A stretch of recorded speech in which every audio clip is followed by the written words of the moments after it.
Picture this. Your husband pays for your home, your meals, your medical care, and every household bill. Yet if you earn $10,000 tomorrow, divine law forbids him from touching a single cent without your consent. In Western democracies, married women could not open a bank account without their husband's signature until the 1970s. But 1,400 years ago, Islam established absolute, untouchable financial sovereignty for wives.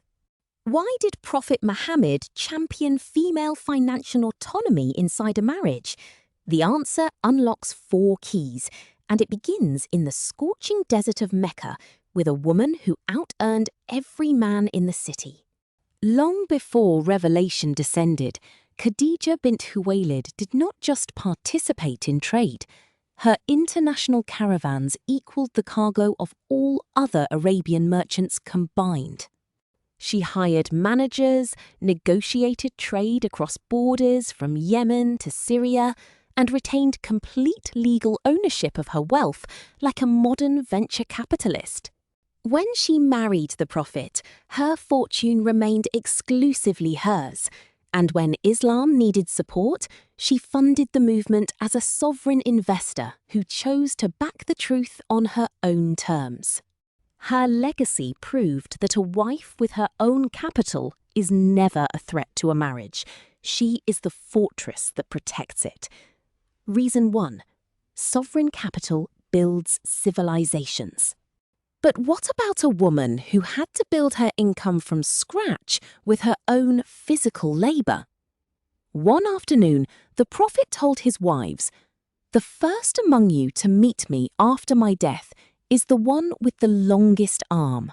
The wives literally took a measuring stick against the wall to see whose arm was longest.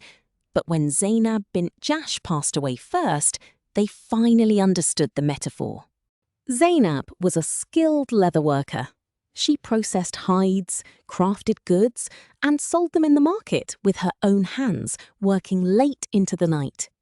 She did not work because she had to. She worked because earning her own money gave her the power to distribute charity directly from her own hands to orphans and widows. Earning independent wealth was not worldly greed. It was her personal vehicle for elite spiritual worship. Reason 2. Skilled labor gives direct worship. Modern culture promotes a 50-50 financial split that often results in women carrying equal financial burdens while still doing the majority of domestic labor. Islamic jurisprudence dismantled this trap centuries ago. Under the mandate of nafaka, a husband is legally required to provide housing, food, and clothing based on his financial standard.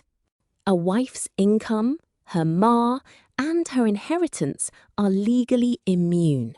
If she contributes a single dollar to the rent or groceries, it is written as voluntary charity, granting her a double spiritual reward.